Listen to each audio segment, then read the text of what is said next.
오늘은 무릎의 연골에 대해서 말씀을 드리려고 하고요. 퇴행성 관절염에서 연골을 재생을 해주는 연골 재생술이란 어떤 치료인지 한번 알아보는 시간을 갖도록 하겠습니다.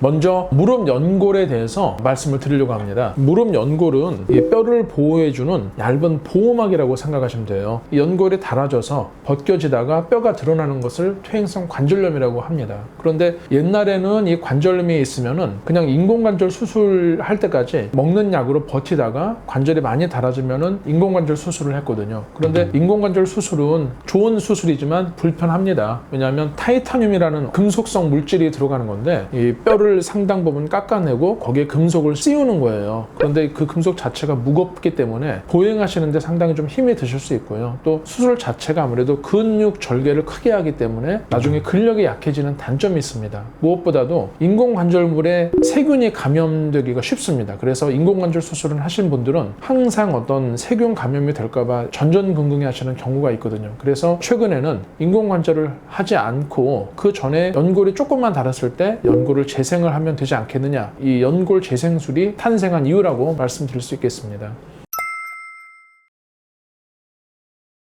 대표적인 연골 재생술 중 하나가 이 골수 줄기세포 재생술입니다. 다른 말로 골수 자극 재생술이라고도 하는데요. 제가 모형으로 설명을 드리겠습니다. 연골이 닳아서 이렇게 구멍이 나서 뼈가 드러날 거 아닙니까? 그러면 여기만 부분 마취를 한 다음에 구멍을 여러 개 만들어주는 거예요. 그러면 여기서 골수가 흘러나게 되는데 이 골수에는 줄기세포 성분이 많이 함유되어 있습니다. 그래서 이 줄기세포 성분이 수개월에 걸쳐서 손상된 닳아진 연골을 대신해서 연골로 분화하는 것이죠. 바로 이 골수 줄기세포 재생술이 되겠습니다. 한 30분 정도에 걸쳐서 부분 마취해서 시행이 되기 때문에 간단하고요. 기존의 내시경은 크기가 이만했어요. 이 볼펜만 했는데 수술을 하게 되면은 절개를 몇 군데 해야 됩니다. 그래서 금메달 정형외과에서는 절개하지 않는 미세침 내시경을 사용을 하고 있습니다. 절개를 하지 않고 바로 내시경을 넣어서 그 속에서 육안으로 보는 것처럼 관절을 확대해서 손상된 부위를 치료를 할 수 있는 장점이 있겠습니다. 그래서 이렇게 연골 손상 부위에 내 몸에 있는 줄기세포 성분이 나오게 해서 연골을 치료하는 방법이 바로 골수 줄기세포 재생술이라고 할 수 있겠고요. 무엇보다도 절개를 하지 않는 큰 수술이 아니기 때문에 바로 일상생활이 가능한 장점이 있기 때문에 바쁜 직장인 분들에게 보다 좀 유용한 방법이라고 하겠습니다.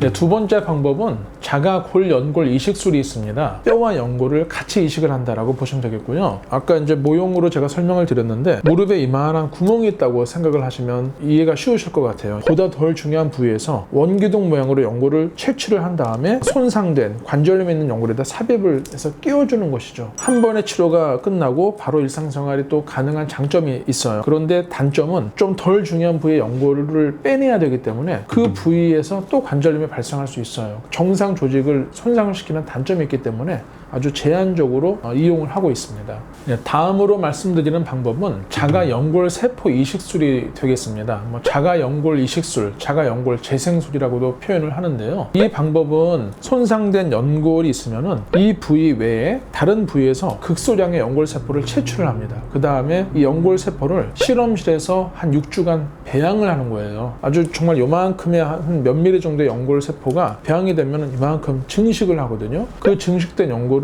2차 수술을 통해서 손상된 부위에다 이렇게 심어준 다음에 얇은 막으로 덮어주는 겁니다. 이 연골세포가 새어나오지 않도록. 최근에는 이 갈비뼈 늑골 부위에서 연골을 떼서 배양을 하기도 하고 무릎의 정상 연골 조직을 떼어내서 배양을 하기도 합니다. 그런데 저희는 이제 미세침 내시경을 이용해서 절개 없이 시술을 하고는 있지만 여하튼 2번에 걸쳐서 시술을 하기 때문에 아무래도 비용도 좀 들고 2번 병원에서 시술을 받으셔야 되는 불편함이 있습니다. 그래서 가급적이면 골수 줄기세포 재생술을 많이 시행을 하고 있고요. 그런 상황이 안 되는 분들에 한해서 예외적으로 시행을 하고 있습니다. 마지막으로 말씀드릴 연골 재생술의 방법은 타인의 줄기세포를 이용한 방법입니다. 제가 첫 번째로 말씀드린 골수 줄기세포 재생술, 그러니까 골수 자극 재생술은 내 몸의 줄기세포가 흘러나오게 하는 방법이 되겠고요. 지금 말씀드리는 줄기세포 치료는 내 몸의 것이 아니라 타인의 줄기세포를 이식받는 방법이 되겠습니다. 타인의 어떤 골수나 태아 탯줄에서 줄기세포 성분을 추출을 해서 많이 배양한 다음에 이것을 이제 일회성으로 수술을 해서 연골 손상 부위를 치료를 하는 방법이 되겠는데요. 우리나라에서는 사용을 하고 있지만 미국이나 유럽에서 아직 제한적으로 사용을 하고 있습니다. 왜냐하면은 내 몸의 줄기세포는 거부 반응이나 면역 반응이 없지만 타인의 줄기세포는 세균이나 바이러스를 갖고 올 수 있는 부분이 아직은 있거든요. 그래서 이런 부분이 해결이 되지 않았기 때문에 아직은 국내에서만 제한적으로 시행을 하고 있고요. 금메달 정형외과는 가급적이면은 내 몸의 줄기세포 치료를 주로 치료에 이용을 하고 있습니다. 오늘은 연골을 재생을 하는 연골 재생술 방법과 각각의 장단점에 대해서 말씀을 드렸습니다. 최근에는 인공관절 수술을 하기 전 단계에서 연골에 닳았을 때 바로바로 이 치료를 하는 이런 재생술을 많이 시행을 하고 있고요. 무릎이 아프신 분들은 주저하지 마시고 가까운 병원을 방문하셔서 이런 연골을 재생할 수 있는 다양한 방법에 대해서 담당 선생님과 상담을 받아보실 것을 추천드립니다. 감사합니다.